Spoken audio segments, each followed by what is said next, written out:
Hello दोस्तों, स्वागत है आपका अपने YouTube channel know about pharmacy में। तो दोस्तों, आज हम आपके लिए एक बहुत ही इन्फॉर्मेटिव वीडियो लेके आए हैं जिसके बारे में हम बात करेंगे कि पैकेजिंग डेवलपमेंट के इंटरव्यू में कौन से क्वेश्चन पूछे जाते हैं और उनके आंसर क्या होंगे। दोस्तों, मैं आपको बताना चाहता हूं कि ये सीरीज़ हम कंटिन्यू करते रहेंगे। हमने स्टार्ट किया है बहुत ही बेसिक क्वेश्चन से और हम हर संडे को इसी टॉपिक के ऊपर एक टॉपिक लेके आएंगे, एक वीडियो लेके आएंगे और उसके बारे में हम आपको बताते रहेंगे कि कौन कौन से क्वेश्चन पूछे जाते हैं। तो दोस्तों, ये वीडियो आपको बहुत ही पसंद आएगा और प्लीज़ इसको आगे ज़्यादा से ज़्यादा शेयर करें ताकि और भी हमारे जो पैकेजिंग डेवलपमेंट के पर्सन हैं उनको ये पता चले कि उनमें क्या क्या क्वेश्चन पूछे जाते हैं, या फिर जो फ्रेशर्स जो अपना करियर बनाना चाहते हैं पैकेजिंग डेवलपमेंट में, चाहे वो फार्मास्यूटिकल कंपनी हो, वो एफएमसीजी कंपनी हो, कॉस्मेटिक हो, प्रिंटिंग कंपनी हो, हर कंपनी के लिए एक बेसिक क्वेश्चन है जो कि हर इंटरव्यू में पूछे जाते हैं। तो दोस्तों, चलिए शुरू करते हैं। दोस्तों, सबसे पहले क्वेश्चन पूछा जाएगा कि आप अगर पैकेजिंग डेवलपमेंट में जॉब करना चाहते हैं तो पैकेजिंग डेवलपमेंट आखिर है क्या। दोस्तों, पैकेजिंग तो हमको पता है कि पैकिंग क्या होता है, कि दो पता चला कि हाँ एक ड्रग प्रोडक्ट है जिसको हमको पैक करना है, मशीन में डाला, कार्टन इंसर्ट रखा और वो पैक हो गया। लेकिन वो कार्टन डिज़ाइन कैसे हुआ, वो कार्टन उस प्रोडक्ट के लिए सही है कि नहीं, क्या वो उसकी सेफ्टी के लिए सही है, क्या वो ट्रांसपोर्टेशन में वो आगे जाएगा कि नहीं जाएगा, वो जो पेशेंट की रेगुलेटरी कंप्लायंस या जो रेगुलेटरी बॉडीज होती हैं उसको मीट कर रहा है नहीं कर रहा है, ये सब को देखने के लिए एक पैकेजिंग डेवलपमेंट होता है जो कि पैकिंग के बिहाइंड काम करता है।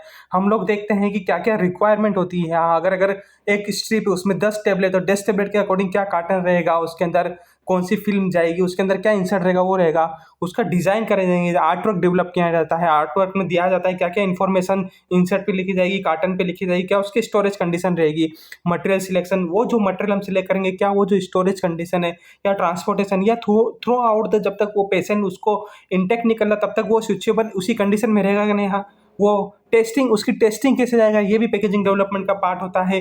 उसकी रेगुलेटरी कंप्लायंस, जो रेगुलेटरी बॉडीज है हम उसको कंप्लायंस करने में जाते हैं, या इंडिया की हो गई या बाहर यूरोप यूएस, उसके लिए स्केल अप इम्प्लीमेंटेशन, जब भी हम एक नया प्रोडक्ट या नया इम्प्लीमेंट होता है तो उसके स्केल अप किया जाता है, उसको बेच को डेवलप किया जाता है कि क्या क्या उसमें हम कितने बेचेस बनाएंगे, हाँ ये बेचेस सही बने तो आगे हम कमर्शियल लॉन्च के लिए जा सकते हैं। कंटिन्यूस इंप्रूवमेंट करते हैं दोस्तों, कि अगर हमको कुछ मार्केट कंप्लेन आती है तो उसके बारे में भी हम उसको बताया जाता है दोस्तों।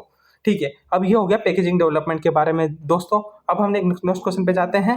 नेक्स्ट क्वेश्चन है types of packaging material used in pharmaceutical और अदर इंडस्ट्रीज। लाइक सबसे पहले आप देखें तो ग्लास मटेरियल जो कि एम्पुल, वायल, या अगर कॉस्मेटिक्स में होता है तो जैसे नेल पॉलिश, इन सब के लिए भी ग्लास मटेरियल यूज़ किया जाता है दोस्तों। प्लास्टिक बोतल होती है, आप पाउडर के लिए देखा जाएगा तो पाउडर के लिए यूज़ होती है, टेबलेट्स के लिए यूज़ होती है। प्लास्टिक पीईटी, पॉलीइथाइलिन, जो हमारी प्लास्टिक बोतल होती है यूज़ होती है। एल्यूमिनियम फॉयल होती है, इसमें पीवीडीसी, पीई अलग, ट्रिप्लेक्स, डुप्लेक्स अलग टाइप की होती है। पेपर एंड पेपर बोर्ड, जैसे कि हमारे जो कार्टन होते हैं।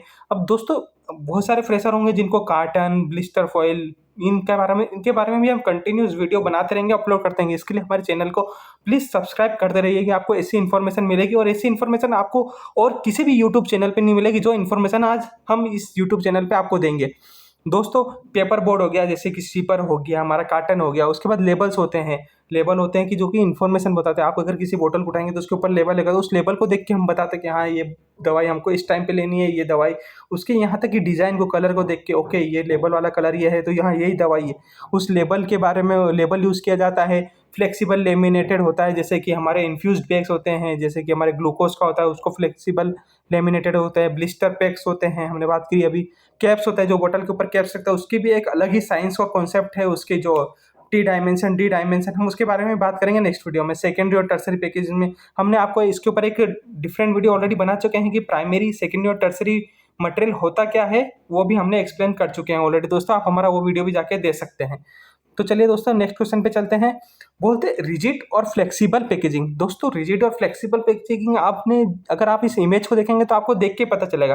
रिजिड पैकेजिंग होता है जिनका हम शेप नहीं चेंज कर सकते। जैसे मान लीजिए एक ग्लास की बोतल है, क्या आप उसका शेप चेंज कर सकते हैं उसको हाथ से? नहीं कर सकते। एक ग्लास की, प्लास्टिक की बोतल नहीं कर सकते। वहीं पे अगर आप देखें आपके पास कैप्सूल है, ये कैप्सूल की जो स्ट्रिप है वो है, तो आप उसको मोड़ सकते हैं या फिर उसको कट कर सकते हैं। ऐसे पाउडर के जो बैग्स होते हैं उसको भी कट कर सकते हैं। फ्लेक्सिबल दोस्तों, अगर अपना करियर बनाना है पैकेजिंग में तो मेरी तरफ से मानिए फ्लेक्सिबल पैकिंग ही ऐसी है जो उससे आप अगर शुरुआत करेंगे तो आपका पैकेजिंग में बहुत अच्छा करियर जाएगा। उसमें भी हम देखते हैं कि प्रोडक्ट प्रोटेक्शन, स्टेबिलिटी, कंप्लाइंस, जो उसकी बैरियर प्रॉपर्टीज होती है, ये सब हम देखा जाता है। तो हमने आपको बेसिक बता दिया रिजिड पैकेजिंग क्या होता है, फ्लेक्सिबल पैकेजिंग क्या होता है। दोस्तों अब हम चलते हैं type of glasses in pharmaceutical company और अदर कंपनी ऑल्सो।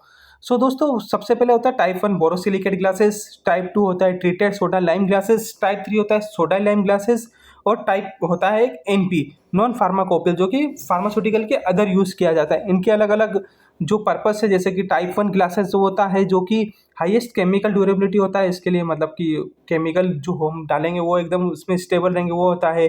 बीकर्स होते हैं, क्रिटिकल मेजरिंग सिलेंडर, ये भी ग्लासवेयर के अंदर आते हैं जो कि यूज़ किया जाता है टाइप्स ऑफ ग्लासेस में, ये इन्हीं ग्लासेस से बनाया जाता है। अगर आपको डिटेल वीडियो चाहिए कि टाइप्स ऑफ ग्लासेस में कैसे इनकी मैन्युफैक्चरिंग होती है, कैसे उनकी क्या क्या प्रॉपर्टीज होती है, तो कमेंट करके बताइए, हम उसके ऊपर भी एक डिफरेंट वीडियो बना पाएंगे दोस्तों अब होता है बॉम। बॉम एक बेसिक ऐसा है जो कि सिर्फ फार्मास्यूटिकल ही नहीं, हर इंडस्ट्री में यूज़ होता है। दोस्तों देखिए कि मोस्टली आजकल जो भी काम हो रहा है बॉम का, वो शेप में हो रहा है। BOM stands for bill of material. मान के चलिए कि अगर मुझे कोई एक बैच पैक करनी है या कोई एक बॉक्स भी पैक करना है, तो उसका बॉम बना जाता है। मान के चलिए कि टेबलेट 1 लाख टेबलेट है, 1 लाख टेबलेट में कितना कार्टन यूज़ होगा, कितनी ब्लिस्टर फॉइल यूज़ होगी, कितनी बोतल यूज़ होगी, कितने सीपर होंगे, कितने टीएलबी और ट्रिपल लेमिनेटेड बैग हो गया हमारा, कितने उसमें कार्टन लेबल क्या क्या यूज़ होगा, वो हम एक बॉम के थ्रू कैलकुलेशन होता है दोस्तों। इसका एक फॉर्मूला है जिसके बारे में भी हम बात करेंगे एक डिफरेंट वीडियो में, इसलिए सिर्फ हम आपको बताते हैं बॉम क्या है। बॉम दोस्तों एक बोल सकते हैं comprehensive list of all the packaging material and component required to manufacture pack and distribute, कि कौन कौन सा जो हमारा मान के चलिए अगर बेच है 10 लाख लीटर का भी कोई सिरप का बेच है या 10 लाख टेबलेट का है, तो उसका एक बॉम्ब बना जाता है शेप के अंदर, जिसकी मैनुअल कैलकुलेशन होती है और शेप को डाला जाता है। शेप के बेसिस पे ही हम उसको एक पहले स्टैंडर्ड बॉम्ब बनता है, उसके बेसिस पे उसका जो प्रोसेस ऑर्डर होता है या जो आगे की जो एक बेच पैकिंग लिस्ट निकलती है वो उसी के बेसिस पे निकलती है दोस्तों। अब शेप क्या होता है, शेप के लिए भी हम आपको एक वीडियो बनाएंगे जो कि हमारी सीरीज में कंटिन्यू होता रहेगा। दोस्तों ट्रांसपोर्टेशन स्टडी बहुत ही जरूरी है इन पैकेजिंग। क्यों? मान के चलिए बेच तो बन गया, पैक भी हो गया और ये प्लांट से निकल भी गया, क्या वो जब पेशेंट के पास पहुंचेगा ड्यूरिंग ट्रांसपोर्टेशन, देखिए अलग अलग कंपनियां अलग अलग कंट्री में बेचते हैं, कोई यूरोप में बेचता है, कोई साउथ अफ्रीका में बेचता है, कोई यूएस में बेचता है, कोई कनाडा में बेचता है, कोई युगांडा में बेचता है, कोई ऑस्ट्रेलिया में बेचते हैं। हर एक कॉन्टिनेंट की अलग अलग ट्रांसपोर्टेशन स्टडीज होती है और अलग अलग बोले तो वेदर स्टडीज होती है। जैसे साउथ अफ्रीका का टेम्परेचर बहुत हार्ड होता है, यूरोप का एकदम बहुत कोल्ड टेम्परेचर होता है, अंटार्कटिका का भी बहुत, वहाँ पे भी दवाइयाँ जाती हैं, उसका टेम्परेचर। तो अलग अलग प्रोडक्ट के वाइज, अलग अलग कंट्री वाइज, अलग अलग जोन के वाइज एक स्टडी की जाती है जिसको बोला जाता है ट्रांसपोर्टेशन स्टडी। वो फार्मास्यूटिकल में किया जाती है, जोन वाइज होती है, 4 जोन होते हैं, उसके लिए मैं एक सेपरेट वीडियो बनाऊंगा और आपको एक्सप्लेन करूंगा। तो ट्रांसपोर्टेशन हम प्रोडक्ट की stability from plant to consumer, वो स्टडी करने के लिए हम ट्रांसपोर्टेशन स्टडी की जाती है। तो दोस्तों हमारा नेक्स्ट क्वेश्चन होगा पैलेटाइजेशन एंड लोड ऑप्टिमाइजेशन। दोस्तों पैलेटाइजेशन एक अपने आप में एक अलग ही साइंस है, एक अलग ही डिपार्टमेंट है जो कि पैकेजिंग का ही पार्ट होता है, जिसमें हम पता करते हैं कि एक पैलेट के ऊपर कितना शिपर जाएगा, उस शिपर में क्या उसकी हाइट रहेगी। देखिए दोस्तों अगर आप शिप से बेच रहे हैं तो उस पैलेट की साइड, पैलेट की हाइट और विड्थ अलग होगी। अगर आप प्लेन में भेज रहे हैं, एयर के थ्रू अगर आपका जा रहा है, तो उसकी साइज और जो उसकी विड्थ होगी वो अलग होगी। उसमें वो देखते हैं कि जो पैलेट है, स्ट्रेस फिल्म है, कोरुगेटेड बोर्ड जो उसको एक सपोर्ट देने के लिए यूज होता है, जो उसके ऊपर एक एक बैंड लगाया जाता है, वो उसके ऊपर डिपेंड करता है दोस्तों। कार्टन की स्ट्रेंथ, वेट, कार्टन का साइज, उसकी जो सीपर का साइज, इन्वायरमेंटल कंडीशन, उसके जो इंटरलॉकिंग पैटर्न होते हैं, जो जो अलग अलग होता है, जैसे जैसे कॉलम स्टेक की कितने कॉलम में जाएंगे, वो स्टडी करने के लिए उसको पैलेटाइजेशन होता है, उसकी एक अलग कैलकुलेशन होती है। उसके बेसिस पे हम पैलेटाइजेशन करते हैं और प्रोडक्ट को वाटर के थ्रू यानी सी के थ्रू या एयर के थ्रू हम उसको ट्रांसपोर्ट करके उसके या रोड के थ्रू, अगर रोड के थ्रू भी इंडिया टू इंडिया जा रहा है तो रोड के थ्रू, अगर बाहर जा रहा है तो सी और एयर के थ्रू जाता है दोस्तों, उसको हम ट्रांसपोर्टेशन स्टडी बोलते हैं।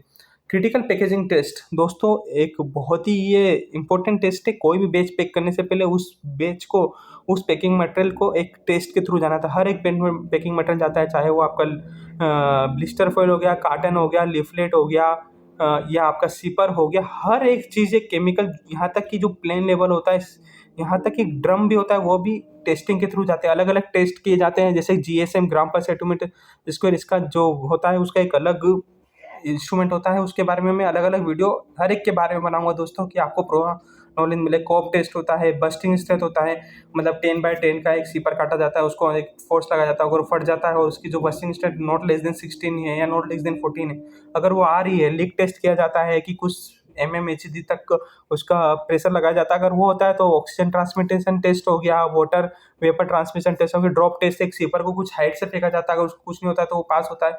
इसमें ISO गाइडलाइन है अपने की, जो इंडिया की होती है, वो सारी गाइडलाइंस हम इसमें यूज़ किया जाता है। दोस्तों, ये जो क्वेश्चन थे ये बहुत ही बेसिक क्वेश्चन थे जो एक इंटरव्यू के दौरान पूछे जाते हैं। दोस्तों, ये हमने आपको एक बेसिक नॉलेज दे दिया है कि अगर आपसे इस क्वेश्चन के बारे में पूछा जाएंगे जो मैंने आंसर बताया, अगर आपने उतना भी बोल दिया है इंटरव्यू को, तो आप इजीली 80 to 90% जो इंटरव्यूअर होगा सामने वाला, उसको जो कैप्चर करना है कि हाँ वो आपको क्लियर कर देगा। पर इसके साथ आपको क्या देना है, आपको अपनी बॉडी लैंग्वेज, आपका जो अंडर कॉन्फिडेंस है, वो आपको बहुत ज़रूरी है।